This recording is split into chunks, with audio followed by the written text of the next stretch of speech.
Bonjour tout le monde, je suis ravie de vous retrouver sur ma chaîne Céline Bookin et aujourd'hui je vous ai préparé une petite sélection avec des sagas fantasy, young adult. Je suis très contente de vous en parler parce qu'en fait je les bookine tranquillement là dans mon coin et j'avais vraiment hâte, mais j'attendais d'avoir assez de choses à vous présenter. C'est des sagas en cours, donc je n'ai pas fini de les lire et je souhaite continuer à les lire en 2023. Alors c'était naturel que je vous en parle aujourd'hui pour notre dernière vidéo de 2022.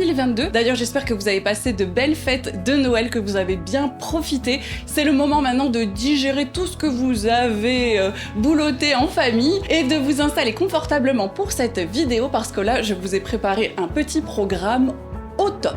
Je commence avec Witch and God, qui est écrit par Lipstone aux éditions BMR. Alors Witch and God, c'était un petit peu ma surprise parce qu'en fait je le voyais un peu partout ce livre et je me suis dit là il faut que je le lise, il faut que je l'ouvre parce que là vraiment il me tente et en même temps j'avais une espèce d'appréhension parce que ça faisait longtemps que j'avais pas lu vraiment de fantasy et je savais pas du tout à quoi m'attendre. Alors c'est l'histoire d'Ella, une jeune femme qui est issue d'une lignée de sorcières et pour autant elle n'est pas sorcière, elle est née sans don, comme une sorte de malédiction, un problème qu'elle a depuis qu'elle est petite, mais c'est comme ça, elle en a pris son parti, elle sait qu'elle ne pourra jamais faire de magie et c'est ainsi. Elle a auprès d'elle une mère et des sœurs qui sont des sorcières très puissantes et elle, elle fait sa vie dans notre monde, dans notre réalité, elle est étudiante sur un campus, elle fait sa petite vie, voilà. C'est donc l'histoire d'Ella qui commence comme ça et puis elle va assister à une cérémonie qui a pour but d'unir une sorcière avec un des dieux grecs. Je vous explique. Les dieux grecs et les sorcières sont en conflit depuis des années. Seule une union entre les deux pourra permettre de rétablir la paix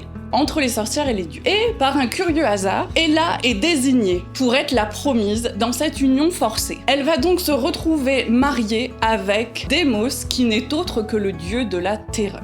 C'est donc là que va commencer cette relation entre Ella et Démos. On va les suivre dans toute cette relation qui est quand même une union forcée, donc qui démarre plutôt mal. Alors j'ai eu un petit peu de mal au début du roman, voilà, je vous le dis, parce que j'ai eu du mal avec les dialogues et les discussions qu'il y avait entre les deux protagonistes. J'ai trouvé que c'était un peu fade et je me suis dit, oh là là, je sais pas si je vais accrocher. J'avoue que j'ai mis quand même un petit peu de temps à rentrer dedans. Et puis en fait, finalement, je sais pas comment, à un moment j'ai été happée par l'histoire parce qu'en plus on retrouve tous les dieux de l'Olympe, Zeus, Apollon, Héphaïstos, Hadès et Perséphone. En fait on retrouve tous les dieux et déesses, donc ça j'ai trouvé ça génial et en fait ça marche. Il y a un moment, c'est pas qu'on oublie qu'on a des dieux grecs dans les personnages, voilà, c'est comme ça, on est vraiment avec eux. La communauté des sorcières aussi est vraiment très intéressante, il y a une sororité entre les sorcières, j'ai trouvé ça vraiment bien. Et puis on a plusieurs univers en fait, il y a le monde réel dans lequel Ella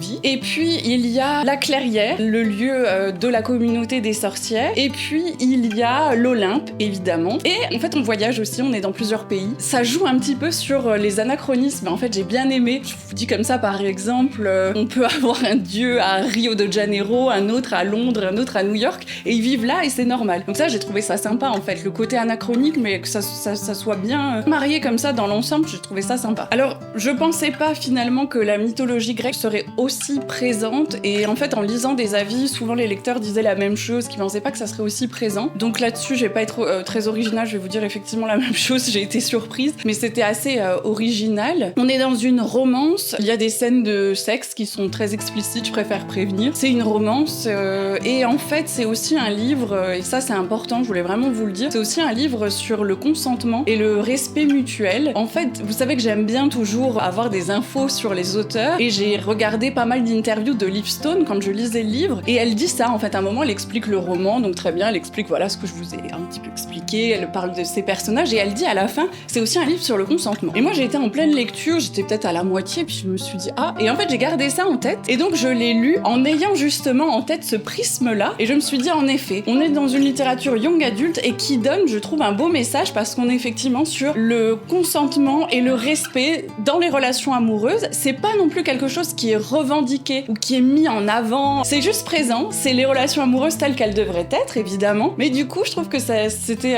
assez chouette, c'était sympa de retrouver ça aussi dans ce livre. Donc je vais continuer cette saga en 2023, j'espère que le tome 2 est tout aussi intéressant et palpitant et donc je vous en reparlerai très vite.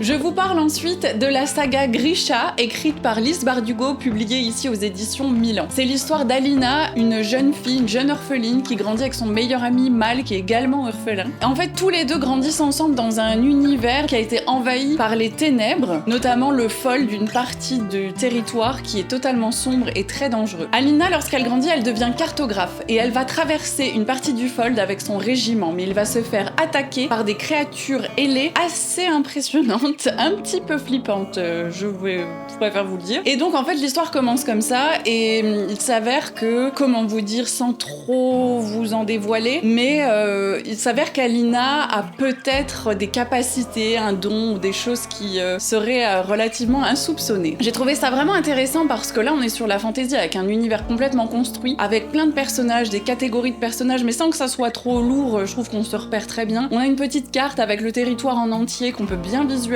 Et en fait, les personnages, Alina et Mal, sont des personnages assez attachants. En plus, ils ont grandi ensemble. J'ai bien aimé le fait que ce soit des orphelins qui grandissent ensemble. Je trouvais ça sympa. Et puis, il y a des rebondissements. Ils se lient assez bien, assez vite. Je l'ai lu vite, en fait. C'est vrai que, pour le coup, je ne m'attendais pas à le lire aussi vite, mais je suis vraiment rentrée dedans et j'avais toujours envie de savoir la suite. Donc, j'ai lu le tome 1 et je continuerai l'année prochaine. Donc, avec le tome 2 et le tome 3, que j'ai déjà acheté et qui m'attendent bien au chaud. Donc, j'ai vraiment hâte de continuer. Et Lise Bardugo, c'est aussi une auteure qui a écrit Six of Crows, qui est aussi une autre saga qui fait partie du Grishaverse, donc c'est-à-dire que ça reprend aussi le même univers que Grisha. Et elle a également écrit, donc Six of Crows, c'est une duologie qui a l'air vraiment sympa parce qu'en plus là pour le coup ça a l'air d'être des personnages un peu badass et j'avoue que j'aimerais bien aussi le lire. Et elle a écrit aussi King of Scar, un petit peu aussi dans le même univers, et La 9e maison qui en fait là est pour le coup son premier livre en littérature adulte. Lise Bardugo, c'est aussi une autrice qui est assez intéressante parce qu'elle a un parcours de vie assez original. Elle a été longtemps maquilleuse pour le cinéma aux États-Unis et elle est également chanteuse dans un groupe qui s'appelle Captain Automatic, qui est du rock blues. C'est assez sympa si vous avez envie d'écouter. Elle a plusieurs facettes, plusieurs talents. Donc je trouvais ça assez original. Et pour la petite histoire, Grisha, c'est aussi en fait une série qui est adaptée sur Netflix, qui s'appelle Shadow and Bones. Alors j'ai commencé un petit peu à regarder par curiosité, mais tant qu'en fait j'ai pas fini de lire la saga, j'ai du mal à regarder la série. Parce que moi j'ai un truc, c'est que je préfère d'abord lire tous les livres et ensuite regarder la série. Parce qu'après ça me perturbe, voilà. J'ai mes petites habitudes, je sais pas comment vous êtes. Dites-moi si vous avez déjà vu la série. Et si vous êtes plutôt team, je regarde d'abord les livres ou je regarde d'abord la série. Enfin, je lis plutôt les livres et je regarde la série ensuite. N'hésitez pas à me dire tout ça en commentaire. Et si vous avez vu Shadow and Bone, dites-moi un petit peu ce que vous en avez pensé. Je finis ensuite avec Circé de Madeline Miller, publié chez Hachette. Alors, c'est l'histoire en fait de Circé la nymphe. Donc, on retourne un petit peu dans la mythologie grecque. C'est un livre que je n'ai pas lu. Mais comme j'étais très emballée par Witch and God, ça m'a donné envie de partir sur un autre livre qui parle de mythologie. Et donc ce livre-là, c'est pareil, il a l'air d'être vraiment très très bien. Elle a également écrit Le Chant d'Achille. Donc je sais pas si vous les avez lus, mais n'hésitez pas aussi à me dire en commentaire ce que vous en avez pensé. J'ai l'impression que les livres qui associent comme ça la mythologie grecque à des mondes plus réalistes, ça marche pas mal en ce moment. Et c'est en effet, pour le coup, une fois que j'étais rentrée dedans, j'avais envie de regarder un petit peu ce qui se faisait chez d'autres auteurs. Et donc c'est pour ça que j'ai commandé ce livre-là. Donc je le lirai et je vous en reparlerai aussi. Donc pour l'instant, je veux pas trop m'avancer parce que là, je ne connais vraiment pas beaucoup. On sait juste que ça reprend donc le mythe de Circé, évidemment. Et donc j'ai vraiment hâte. En plus, Madeline Miller, j'ai entendu plein de bonnes choses sur elle. Donc vraiment, j'ai vraiment envie et hâte de le commencer. Donc voilà pour ma petite sélection, j'espère que ça vous a plu. Je ne sais pas si vous avez déjà commencé ces sagas-là, si vous les avez peut-être déjà fini, n'hésitez pas à me dire en commentaire ce que vous connaissez, ce que vous avez préféré. En tout cas, je suis ravie de vous avoir présenté ces livres-là. Ça faisait en fait longtemps que je m'étais pas tournée vers la littérature fantasy. J'en avais lu il y a longtemps, mais depuis quelques années, j'étais plus dans des romans plus classiques, on va dire. Et là, en fait, de retourner un petit peu dans ces univers-là, ça m'a fait du bien, ça m'a fait voyager.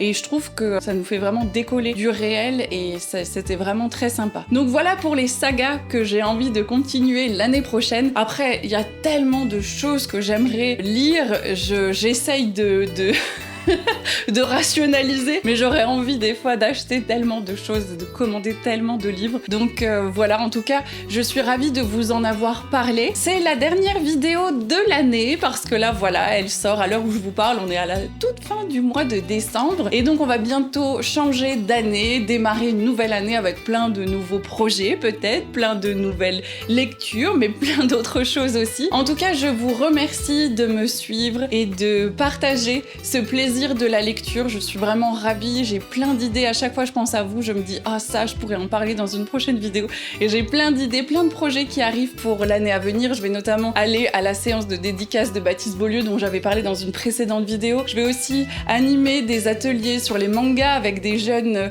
qui viennent dans des médiathèques et qui ont envie, voilà, de connaître des nouveaux mangas, des nouveaux styles. Donc j'ai vraiment hâte de partager tout ça aussi parce que les vidéos c'est une chose, mais de pouvoir le partager en live avec des jeunes, je trouvais que c'était super sympa. Donc tout ça, je vous en parlerai au fur et à mesure. Vous pouvez également me retrouver de toute façon sur mon compte Instagram Céline Bookin. Et là, je vous partagerai justement en story, en vidéo, je sais pas encore comment je ferai, mais je vous partagerai tout ça. En tout cas, encore une fois, je vous remercie d'être là, d'être présent et de voir mes vidéos. J'espère que vous prenez plein de plaisir à les voir. En tout cas, moi, je prends énormément de plaisir à les faire. Je vous souhaite donc de passer une belle soirée de Nouvel An. Fêtez bien cette nouvelle année, profitez bien et je vous retrouve très bientôt. Bye bye!